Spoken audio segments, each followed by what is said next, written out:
الحمدللہ رب العالمین والصلاة والسلام علی سید الانبیاء والمرسلین نبینا محمد وعلی آلہ وصحبہ اجمعین، اما بعد۔ رب اشرح لی صدری ویسر لی امری واحلل عقدۃ من لسانی یفقہوا قولی۔ محترم ناظرین کرام، دیگر سامعین، میری گفتگو اخوانیت کے تعلق سے چل رہی ہے۔ اس جماعت کے جو بانی حسن بننا تھے، ان کی نظر میں کون سی شخصیتیں آئیڈیل تھیں اور اسوہ اور نمونہ کی حیثیت رکھتی تھیں، اس تعلق سے شیخ محمد عبدہ کے بارے میں گفتگو ہو رہی ہے، خاص طور سے ان کے افکار اور نظریات کے تعلق سے۔ تو یہ بات معلوم رہے کہ شیخ محمد عبدہ، ان کے اندر وحدت الوجود اور اس کے علاوہ دیگر شرکیہ عقائد پائے جاتے تھے۔ ان کے اندر جہاں وحدت الوجود اور حتیٰ کہ وحدت ادیان اور اس کے ساتھ ساتھ کھلا ہوا شرک پایا جاتا تھا۔ چنانچہ جب وہ قید میں تھے، اس وقت اپنے ایک مرید کے پاس انہوں نے خط لکھا۔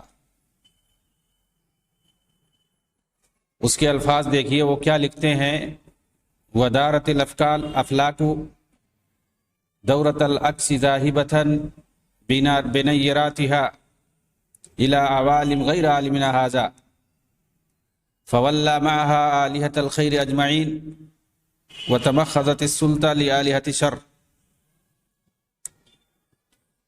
افلاک الٹی سمت میں چلنے لگے ہیں،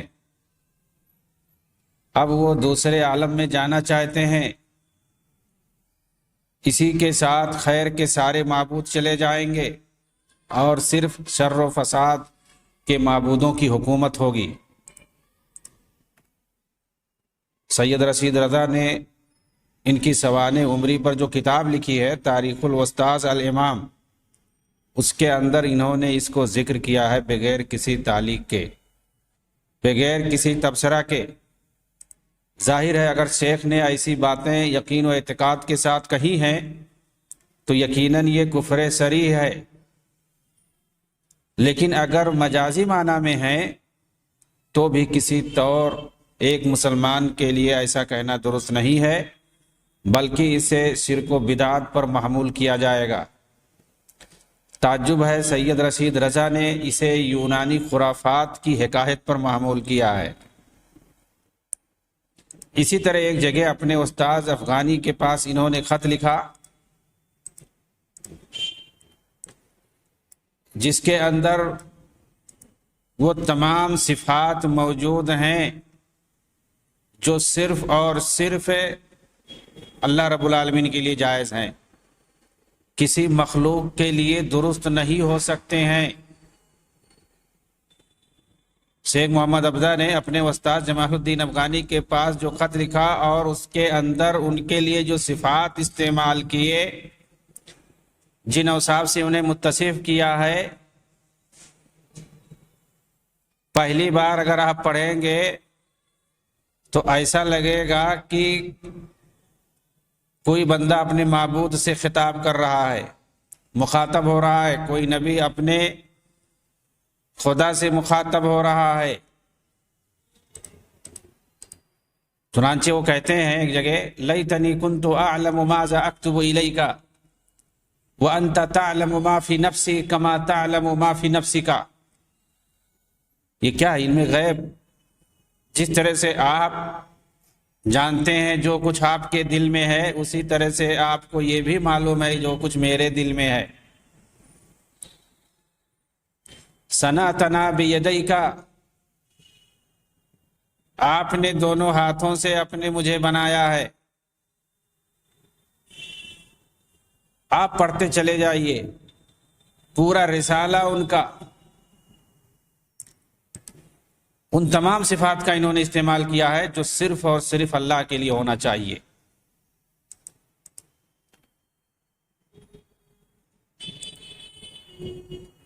یہ لکھتے ہیں فصورتك الظاهرة تجلت في قوة الخيالية وامتد سلطانها على حس المشرق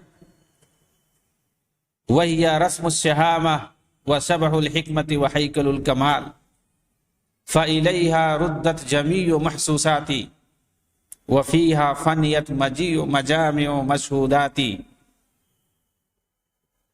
یہ سب آخر کیا ہے؟ انہوں نے اپنی ذات کو تمام جسم و روح کے ساتھ ان کے اندر فنا کر دیا ہے. جس طرح سے تصوف کے اندر ہوتا ہے، وہ اپنی ذات کو ذات باری کے اندر فنا کر دیتے ہیں، اس طرح کی ساری شکلیں انہوں نے اس کے اندر لکھی ہیں. اور اس سے مراد اللہ تعالیٰ کو نہیں لیا ہے، اپنے استاذ کو انہوں نے مراد لیا ہے. حتیٰ کہ یہ کہتے ہیں فَإِنِّي لَا أَتَوَسَّلُ إِلَيْكَ فِي الْعَفْوِ عَمَّا تَجِدُ مِنْ قَلَقِ الْعِبَارَةِ وَمَا تَرَاهُ مِمَّا يُخَالِفُ سَنَنَ الْبَلَاغَةِ بِشَفِيٍ أَقْوَى مِنْ عِجْزِ الْعَقْلِ عَنْ أَحْدَاقِ نَظْرِهِ إِلَيْكَ وَإِدْرَاكِ الْفِكْرِ خَشْيَةً مِنْكَ بَيْنَ يَدَيْكَ وَأَيُّ شَفِيٍ أَقْوَى مِنْ رَحْمَتِكَ بِالضُّعَفَاءِ وَحَنُونِكَ الْمَغْلُوبِ الصِّدِّيقِينَ. یعنی ان کو شفیع سمجھ رہے ہیں، تمام لوگوں کا شفیع سمجھ رہے ہیں ان کو، اور ان سے وسیلہ پکڑ رہے ہیں.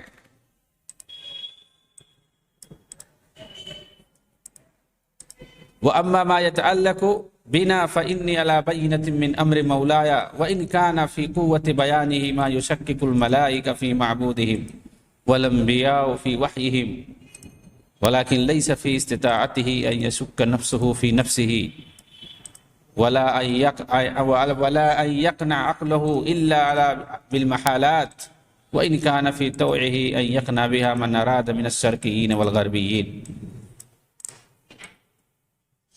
یہ ساری چیزیں، وہ سارے صفات جو صرف اور صرف اللہ کے لیے زیبا ہیں، ان سب سے متصف کر دیا انہوں نے اپنے شیخ سے. اس سے بڑی کھلی ہوئی جہالت اور شرک اور کیا ہو سکتی ہے؟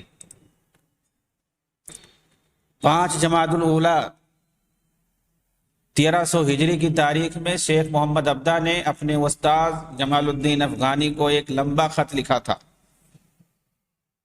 جس کے اندر خود کو ایک بندہ بن کر خطاب کیا تھا،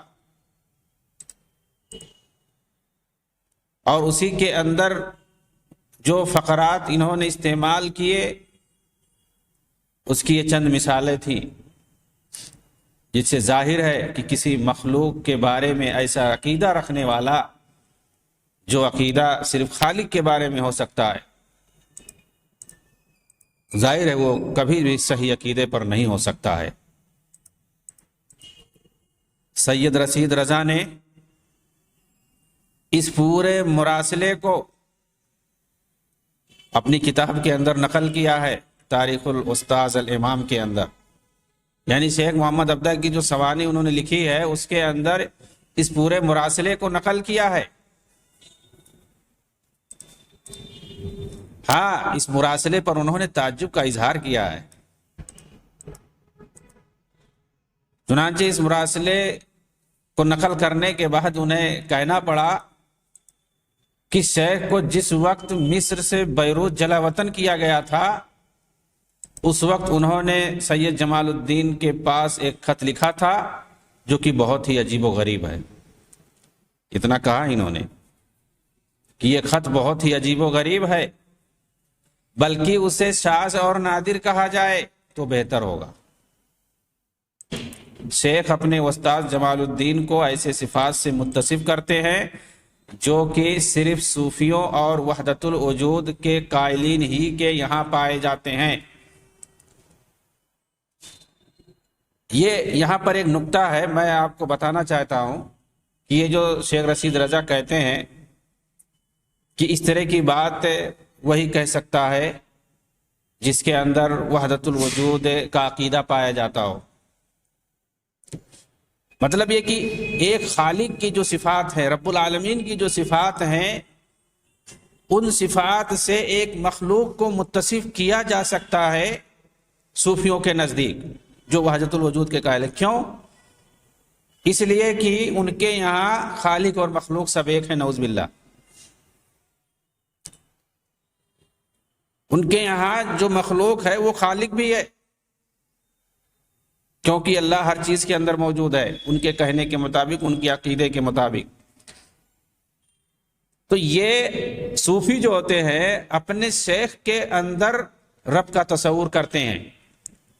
ایسی صورت میں یہ ان ساری صفات سے اپنے شیخ کو، اپنے استاذ کو، اپنے گرو کو متصف کر سکتے ہیں۔ جن صفات سے اللہ رب العالمین کو متصف کیا جاتا ہے اس کے علاوہ اور کسی کے لیے جائز نہیں ہے۔ تو اہل سنت والجماعت کا عقیدہ یہی ہے کہ اس طرح کی صفات جو صرف اللہ رب العالمین کے لیے جائز ہے، وہ کسی مخلوق کے لیے جائز نہیں ہے کہ ان کو کہا جائے، کیونکہ اس لائق ہی نہیں ہے۔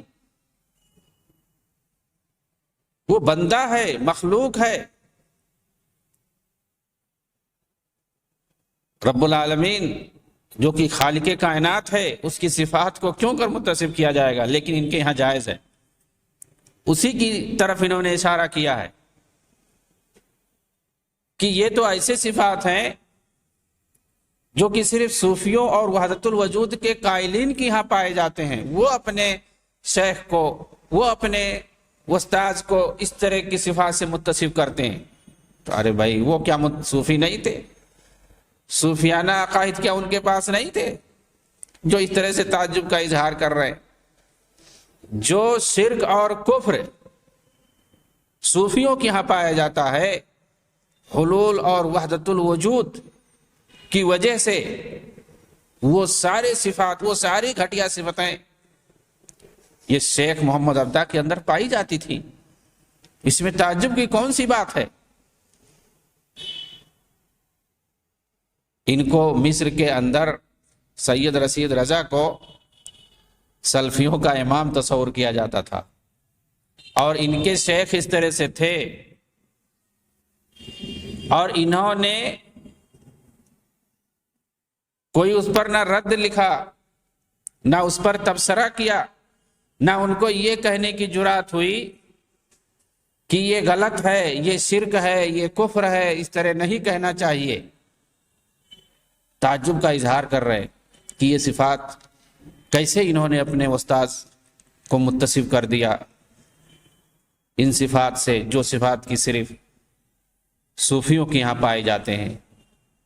چنانچہ اس خط کے اندر اس قدر غلو پایا جاتا ہے، یہ سید رشید رضا کے الفاظ ہیں کہ جن کا صدور شیخ کی طرف سے تعجب خیز ہے، اسی طرح خود اپنے لیے انہوں نے جن صفات کا استعمال کیا ہے یہ بھی ان کے تعلق سے ایک نئی بات ہے، گرچہ اسے شعری قبیل سے مان لیا جائے مگر پھر بھی تعجب خیز ہے۔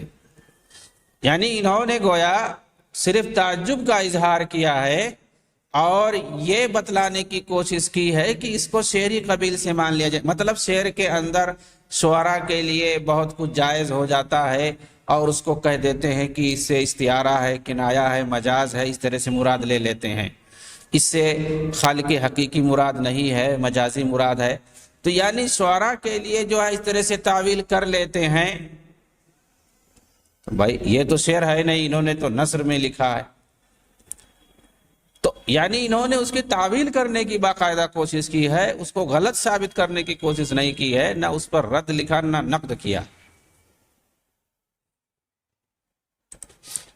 چنانچہ تعجب ہے سید رشید رضا پر کہ کس طرح صرف انہوں نے تعجب کا اظہار کیا، اسے شعری قبیل اور صوفیوں کے کلام سے تشبیہ دے کر اور ہلکے میں لے کر چھوڑ دیا۔ بلکہ حد تو یہ ہے کہ اس خط کے نقل کرنے میں بھی دقت سے کام نہیں لیا ہے سید رشید رضا نے۔ ان کی جو 2 جلدوں میں کتاب ہے ان کی سوانح پر شیخ محمد عبدہ کے تاریخ الاستاذ الامام، انہوں نے صرف تعجب نہیں کیا، اتنا ہی نہیں، بلکہ پوری عبارت کو انہوں نے نقل بھی نہیں کیا. ایسا لگتا تھا وہ شرما رہے ہیں نقل کرنے سے، بلکہ جہاں کچھ عبارات زیادہ سخت ہیں انہوں نے حذف کر دیا اور ان کی جگہ پہ نقطے رکھ دیے کہ کہیں کوئی دیکھ کر کے یہ نہ کہہ رہے ان کے شیخ تو کفریہ کلمات بکتے تھے، اور کہیں کہیں تو بغیر نقطوں کے حذف کر دیا ہے پورا جملہ جو بہت ہی زیادہ سخت تھے.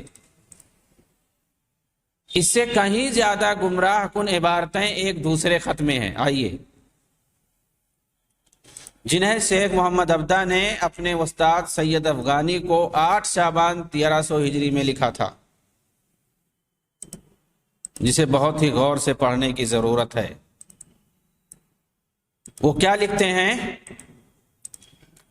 اما الان فقط حبسنی الجناب العالی نتیجة لأعماله فإني أصدو بأفكاري قواعد الملكوت وأزعزع بهمتي أركان سطوة الجبروت وأدعو إلى الحق دعوة الحكيم.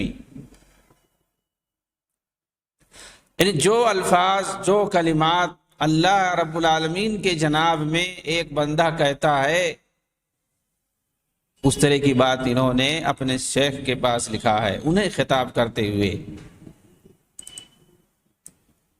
اور اس سے آگے انہوں نے لکھا نحن الآن على سنتك القویمہ لا تقطع راس الدین الا بسیف الدین ولہذا لو رأیتنا لرأیت زہادا عبادا رکعا سجدا لا یعصون اللہ ما امرهم ویفعلون ما یؤمرون ما عزیب العیس لولا فسحت العمل.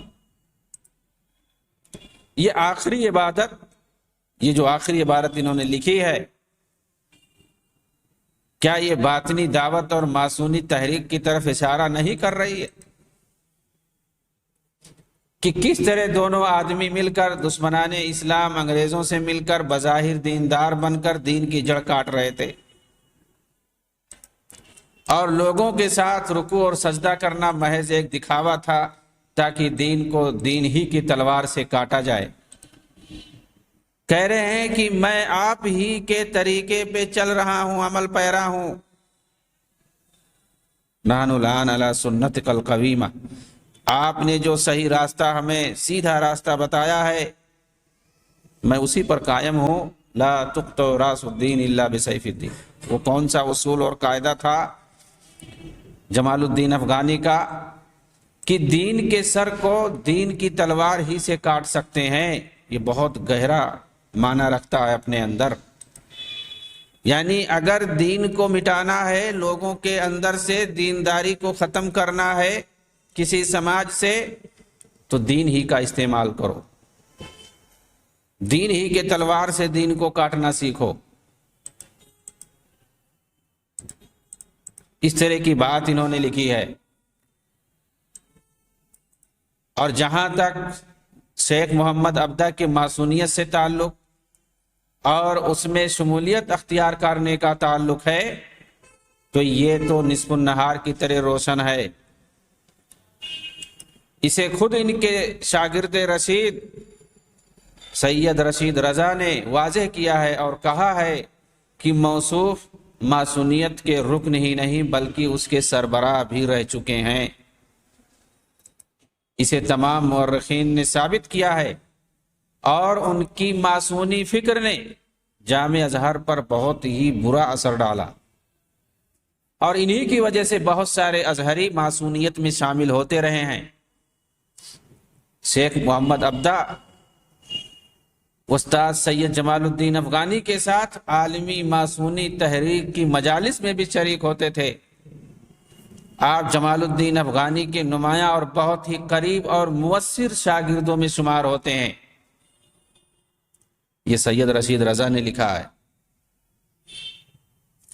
ابو سلام احمد عبداللہ نے اپنی کتاب الروتاری فی قفص الاتہام، جو کہ مشہور کتاب ہے ماسونیت کو پہچاننے کے لیے اور اس کے جو برے اثرات رہے عالمی اسلامی پر، انہوں نے اس کے اندر صفحہ 77 پر لکھا ہے کہ ماسونی تنظیم جمعیت الاخاء الدینی کی صدارت آج کل دکتور عبدہ محمود سلام کر رہے ہیں، جو کہ سابق وزیر صحت رہ چکے ہیں۔ یہ جمعیات و تحدید النسل الاہلیہ کے صدر بھی رہ چکے ہیں، اور ساتھ ہی مشہور ماسونی تنظیم روتاری کے اہم رکن بھی رہے ہیں۔ جمعیت و تحدید النسل الاہلیہ یہ ماسونی تحریکوں نے بنائی تھی برتھ کنٹرول کے لیے۔ عالم اسلام کے اندر سب سے پہلے مصر کے اندر یہ تنظیم بنائی گئی کہ جس کے ذریعے برتھ کنٹرول کو نافذ کیا جائے، فیملی پلاننگ کو نافذ کیا جائے مصر کے اندر۔ کہہ رہے ہیں یہ اس کے بھی رکن رہ چکے ہیں۔ اور جمعیت الاخاء کے اندر موصوف کے نائب صدر احمد حسن باقوری تھے۔ یہ احمد حسن باقوری کون تھے؟ جو اس ماسونی تنظیم کے نائب صدر تھے۔ یہ اخوان المسلمین کے ایک فعال رکن تھے۔ حسن بنا کے خاص دوستوں اور ساتھیوں میں سے تھے۔ جمعیت الشبان المسلمین کے سابق صدر رہ چکے ہیں، اور ساتھ ہی یہ وزیر اوقاف اور مفتی بھی رہ چکے ہیں۔ چنانچہ ان کا تعلق اخوانیوں کی پہلی پیڑھی سے ہے۔ حسن بنا کے بہت ہی قریبی مانے جاتے ہیں یہ حسن باقوری۔ چنانچہ حسن بنا جب بھی غائب ہوتے ان کی جگہ مکتب الارشاد میں یہی نیابت کرتے تھے۔ یہ اخوانی جماعت کے بانی ارکان میں سے ہیں۔ ان کے بارے میں تفصیل اگر جاننا چاہتے ہیں تو محمود عبد الحلیم جو کہ مشہور اخوانی عالم ہیں، حسن بنا کے ساتھیوں میں سے یہ بھی ہیں۔ انہوں نے 3 جلدوں میں جو ضخیم کتاب لکھی ہے الاخوان المسلمون احداث صنعت التاریخ، اس کا مطالعہ کریں، سب کچھ پتہ چل جائے گا۔ خاص طور سے پہلی جلد 194 نمبر صفحہ سے 307 نمبر صفحے تک۔ ابو سلام احمد عبداللہ آگے لکھتے ہیں کہ واضح رہے کہ جمعیت الاخاء الدینی کی بنیاد میری کاہل نامی عیسائی عورت نے رکھی تھی، جس کے نائب صدر تھے کون؟ حسن باقوری۔ یہ عورت صلیبی عقیدے کا حامل تھی۔ کنیست السلام قصر عینی میں رہتی تھی مصر کے اندر۔ ایک مرتبہ بطور صحافی کے مجھے اس کے ایک اجلاس میں شامل ہونے کا موقع ملا۔ یہ ابو سلام احمد عبداللہ یہ اپنا واقعہ بتا رہے ہیں کہ یہ جو میری کاہل نامی عیسائی عورت تھی جس نے ماسونی تنظیم کی بنیاد ڈالی تھی مصر کے اندر جمعیت الاخاء الدینی کے نام سے، اس کے کنیسہ میں کیسے پروگرام ہوتا تھا اور کون کون لوگ جاتے تھے، کس کس طرح سے لوگ ہوتے تھے۔ بطور صحافی کے یہ بندہ وہاں گیا، وہاں کیا ہوتا ہے جو کچھ دیکھا اس کو اس نے اپنی کتاب کے اندر نقل کیا ہے۔ ابو سلام آگے کہتے ہیں کہ بطور صحافی مجھے بھی اس اجلاس میں شامل ہونے کا موقع ملا۔ اسے دیکھ کر مجھے بڑا افسوس ہوا جسے میں بیان نہیں کر سکتا کہ کس طرح سفید عمامے حال کے چاروں طرف بکھرے دکھ رہے ہیں۔ سفید عماموں سے ان کی مراد مسلم شخصیتیں ہیں، جبکہ سارے صلیبی اسٹیج پر بیٹھ کر خطاب کر رہے تھے، محبت و سلام کے نام پر معصومیت اور صلیبیت کا درس دے رہے تھے، کیونکہ اس تنظیم کا نام ہی تھا جمعیت الاخاء الدینی، دینی اخوت و بھائی چارگی کی تنظیم، یہ اس کا نام انہوں نے رکھا ہوا تھا۔ کہہ رہے ہیں کہ اس کے اسٹیج سے صلیبیت اور معصومیت کا درس ہو رہا تھا۔ مسلمانوں میں سے ایک صاحب جن کا نام عبد الفتاح شوقی ہے، جو اطباء یونین کے سیکریٹری بھی رہ چکے ہیں، اس جمعیت کے رکن کی حیثیت سے جب وہ خطاب کرنے کے لیے آئے تو انہوں نے جو بات کہی وہ بھی کچھ اس طرح تھی کہ میں نے حکومتی محکموں میں یہ بات پہنچا دی ہے کہ عیسائی پادریوں میں ایک پادری جنہوں نے بڑے ہی اخلاص اور محنت سے مصر میں کام کیا اور اپنی پوری زندگی کو دوسروں کی خدمت میں وقف کر دیا، جنہوں نے مصر کے اندر 50 سے زیادہ عیسائی تنظیم اور جمعیت بنا ڈالی، ان کا نام روشن کیا اور انہیں بطور یادگار کے باقی رکھنا اور ان کے نام کو روشن کرنا یہ حکومت کی ذمہ داری ہے۔ یعنی وہاں جا کر کے ایک پادری عیسائی نے ملک کے اندر کیا خدمت کی اس کی سراہنا کر رہے ہیں اور حکومت کو دعوت دے رہے ہیں کہ ان کے نام کو باقی رکھنا، ان کے کام کو باقی رکھنا یہ حکومت کی ذمہ داری ہے۔ پروگرام کے آخر میں صدر مجلس بابا قنواتی، ایک صلیبی تھا جو مجلس کا صدر تھا، اس نے عیسائی نماز کے لیے لوگوں کو دعوت دی۔ یہ ابو سلام احمد عبداللہ کہہ رہے ہیں کہ میرے سوا سب کھڑے ہو گئے، میں تو صرف ان ازہری شیوخ کو دیکھتا رہا جو تھے تو اسلامی اور ازہری لباس میں، مگر عیسائیوں کے پادری کے پیچھے سارا کام صلیبیوں والا کر رہے تھے اور وہی باتیں دہرا رہے تھے جو ان کا پادری کہہ رہا تھا۔ آخر میں سب نے آمین کہا اور ایک دوسرے سے سب نے مصافحہ کیا۔ کچھ لوگ شیخ محمد عبدہ کا دفاع کرتے ہیں کہ معصونیت میں رہ کر بہتر کام کرنے کے لیے وہ گئے تھے، یعنی اچھا کام کرنے کے لیے وہ معصونیت میں شریک ہوئے تھے۔ یہ بالکل ویسے ہی ہے جیسے جمال الدین افغانی کے بارے میں کہہ دیا جاتا ہے، جبکہ صحیح بات یہ ہے کہ انہوں نے اپنے استاد افغانی کے ساتھ مل کر معصونیت کو عالمی اسلام میں پھیلایا ہے۔ یہ لوگ ساتھ نہ دیے ہوتے تو معصونی تنظیمیں عالمی اسلام میں پنپ ہی نہیں پاتی۔ حقیقت یہ ہے بھائی، معصونیوں کے ساتھ ان کی تنظیموں میں شامل ہو کر کے ان کو اگر اچھا کام کرنا تھا تو یورپ اور امریکہ میں جاتے، وہاں ان کے ساتھ شریک ہوتے اور ان کے ذریعے سے اسلام کو پھیلاتے۔ یورپ امریکہ میں عالم اسلام کے اندر ان تنظیموں کو قائم کر کے کون سا اچھا کام کر رہے تھے؟ اگر ان کو تنظیم ہی قائم کرنا تھا تو رفاہی تنظیمیں، دینی تنظیمیں، تعلیمی تنظیمیں یہ قائم کر کے کام کر سکتے تھے۔ صلیبیوں کو، عیسائیوں کو، یہودیوں کو اس میں رکھنے کی کیا ضرورت تھی، جبکہ یہ تنظیمیں وہی لوگ چلاتے تھے، پیسہ وہی لوگ دیتے تھے، مسلمانوں کو یہ لوگ اس میں شامل کرتے تھے اور اپنے ایجنڈے پہ کام کراتے تھے۔ عالمی اسلام کے اندر یہ سب کرنے کی کیا ضرورت؟ جواب دینے والے بھی یہ معمولی باتیں نہیں سوچ پاتے ہیں، یا سوچتے ہیں لیکن پبلک کو دھوکہ دیتے ہیں، بیوقوف سمجھتے ہیں اپنی طرح سے۔ تو حقیقت یہی ہے کہ ان کا مقصد یہی تھا، یہ انگریزوں کے ہاتھوں بکے ہوئے تھے۔ عالم اسلام کے اندر انہوں نے اس تنظیم کو پائیدار بنانے کے لیے اور ان تنظیموں کے ذریعے عالم اسلام میں اباحیت پھیلانے کے لیے، الحاد پھیلانے کے لیے کام کیا ہے۔ چنانچہ جس وقت شیخ محمد عبدہ کو مصری گورنمنٹ نے گرفتار کیا تھا، اس وقت ان کے گھر میں معصونیت پر ان کے استاذ افغانی کے ہاتھ لکھی گئی کتابیں پائی گئی تھی۔ ان کتابوں کو چھاپا نہیں گیا، مشہور نہیں کیا گیا۔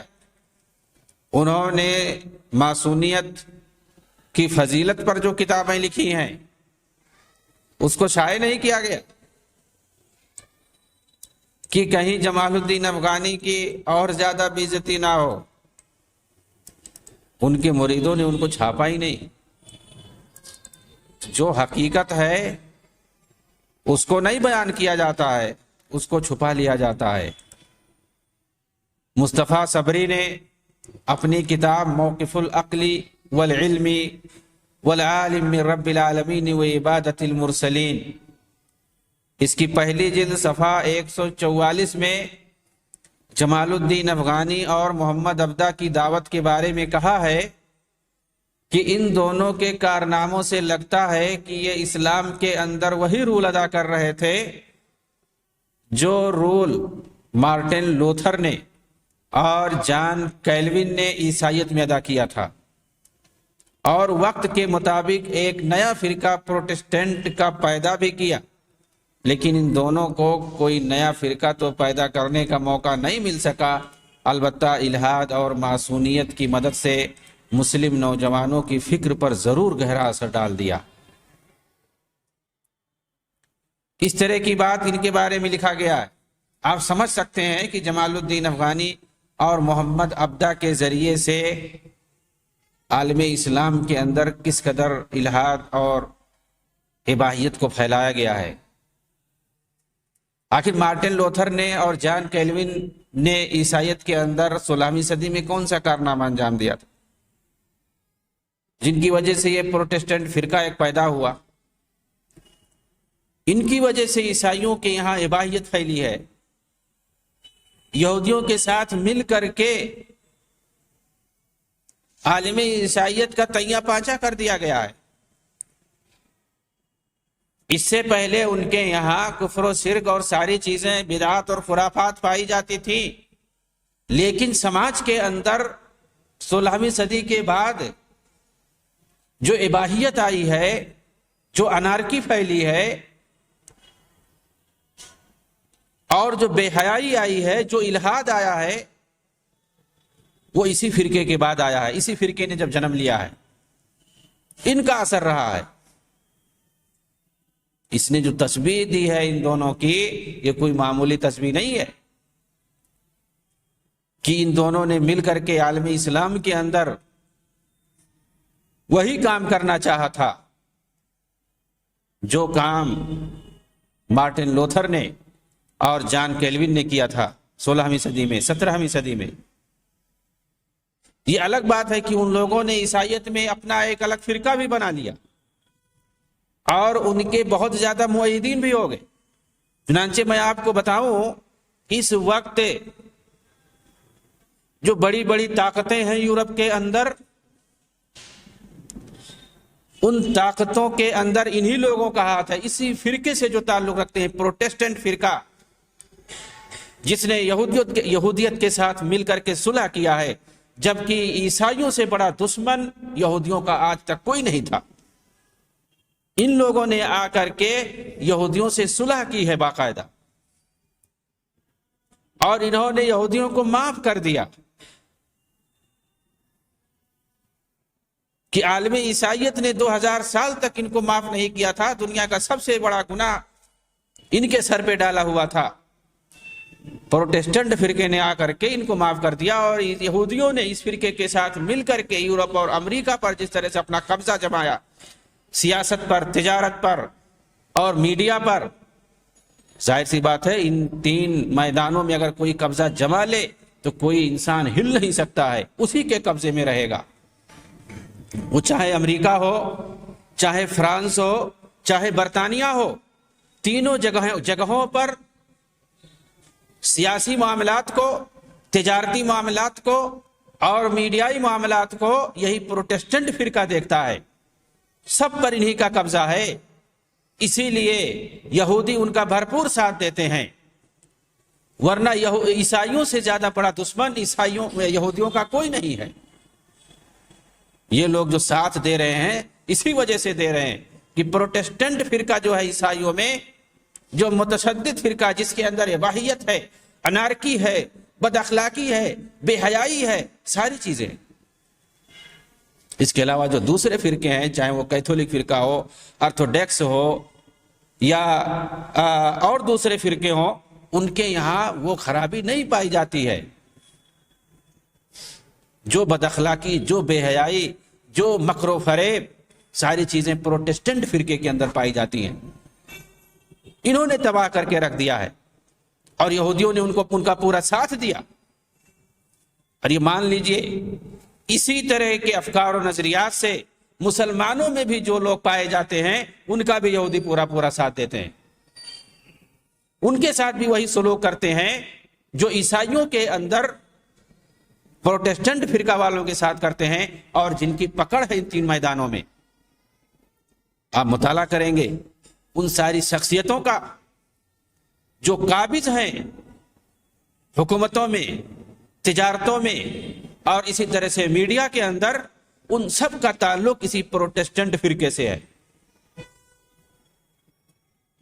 اللہ رب العالمین سے دعا ہے کہ اللہ تعالی ہمیں ان لوگوں کے مکر و فریب سے بچائے.